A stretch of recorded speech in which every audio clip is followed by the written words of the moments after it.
Welcome back to the Barrel Talk Podcast. We are back with another episode of Let's Talk About It. Today we are going to be continuing our series of doing a deep dive into every single NBA team before this upcoming season.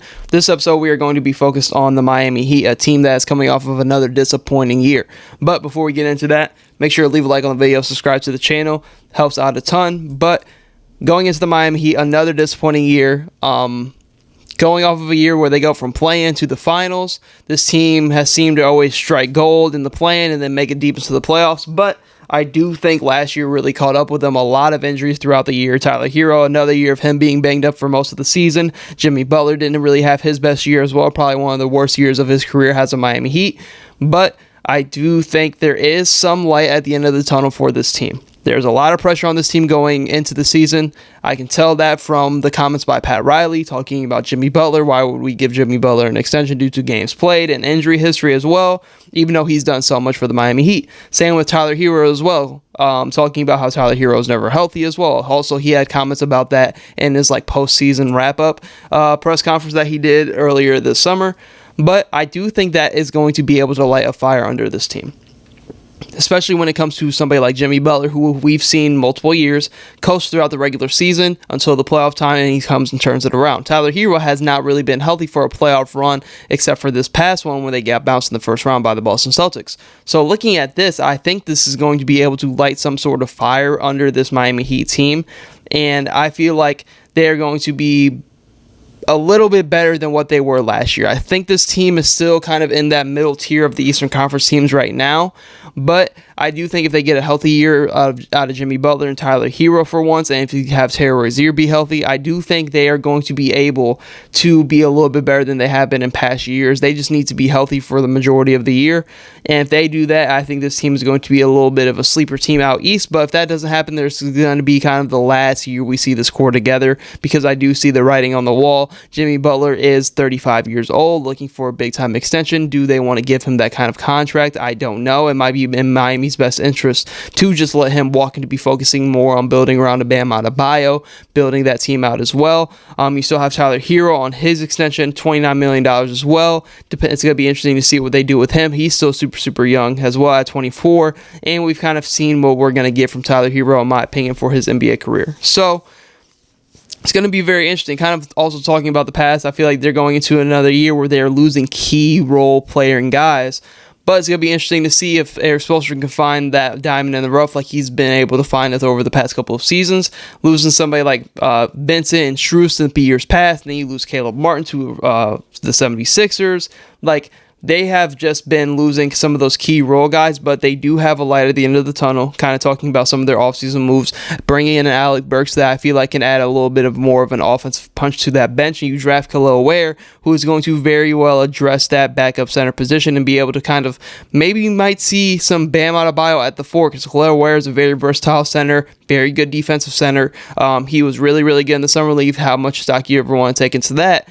But I do think it's going to allow Bam Adebayo to kind of be able to play more of the power forward, which we saw him do in the Olympics. And defensively, with what he's able to do on switches, he can truly, as the only player in the league, I feel like can comfortably at elite level guard 1 through 5. I don't think Bam Adebayo gets talked about enough, and I think this is going to be a very impressive depoy campaign for Bam Adebayo. He is somebody that I am picking to be in my top 3 ballot for Defensive Player of the Year this year, and I think this is a year that he could do it because he's going to be a little bit more versatile and being able to possibly play more forward than he has in years past. Looking at what they also have done in the starting 5, Terry Rozier, their main offseason move was done last year at the deadline. From kind of the Miami Heat's point of view, and getting Terry Rozier, I do think he is going to be a very good guard for them. He was just banged up towards the end of last year. You're going into the season with him healthy, Tyler Hero healthy, Jimmy Butler healthy. I think this team is going to be just fine. Going into the year, you're going to have Terry Rozier year 1, Tyler Hero year 2. I think you're going to go Haywood Highsmith at year 3, Jimmy Butler at year 4, Bam Adebayo at year 5.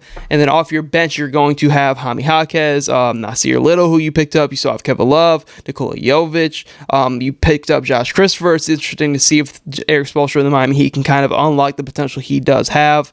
Like I say, you have Khalil Ware, you still have Duncan Robinson, so you have depth, and I think Erik Spoelstra is always good with making with raising a player's ceiling. We've seen him do it in past years with Gabe Vincent, Max Strus. We've seen him do it with Duncan Robinson, Caleb Martin. So I think he's going to be just fine and kind of finding that diamond in the rough for this team. In terms of expectations, I do think this team, like I said, is going to be a little bit better than what they were the year previously. In terms of the Eastern Conference, I do think it still is a tall task talent-wise. I do think they're in a position to where they need to kind of figure out if they're going to make a pivot move and actually make a different kind of move at the deadline. But if this team is fully healthy, I do think this team is going to be flirting with maybe the 6th seed, 7th seed, 8th seed in that play-in round. But this is a team that really has no problem with playing in the play-in. The only thing last year is that they weren't healthy, and obviously they played the Boston Celtics, and they would have lost anyways even if they were healthy. But I think a big part of it was they weren't really healthy at all down the stretch of that year. So I think they have no problem playing in the play-in. I think that's where they're definitely going to fall with the talent on this team. Me looking into the season is around that 6, 7, 8 range. I can see them pushing for the 5 seed if they have a really, really good year shooting the basketball. But I think the expectation should be they're going to finish around the 6, 7, 8 mark, kind of in that play-in, maybe a little bit above the play-in, because I do think this team is going to be a little bit better than what they were last year, for sure.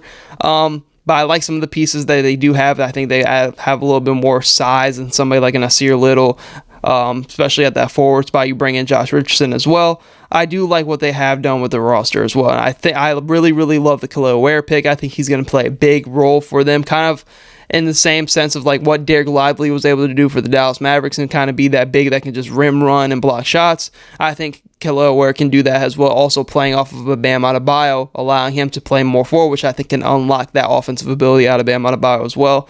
But Eric Spoelstra, I think, is going to do a great job coaching this team like he always does. In terms of the main question I do have going into next year, who's going to be that guy that comes out of nowhere for this team? I think every single season we've seen the Miami Heat have an unsung hero, a breakout guy that comes really out of nowhere off that bench and is all of a sudden a really, really key rotational player in the league. You've seen him do with Strus, Gabe Vincent, Caleb Martin.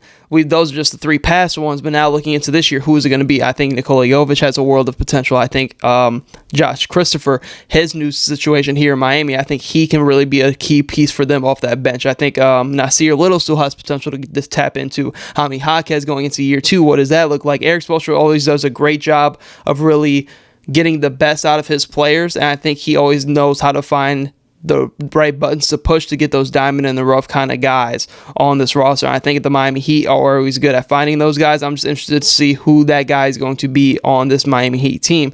And I think that's going to be a key contributor to what they are able to do this upcoming season. But the Miami Heat, I think they're going to be a pretty solid team. I think they're going to finish 6, 7, or 8 in the Eastern Conference this year. I think they have the makeup to be able to compete with the top teams if they were to match up with them because of the defensive ability that they do have. But I'm interested to see what they do at the deadline, if they make another pivot move to bring in some a little bit more scoring. But if they're healthy, I think they're going to be solid. That is all I really have for the Miami Heat and their deep dive going into this upcoming season. Thank you guys for tuning into the Barrel Talk Podcast. Hope you tune in to future episodes.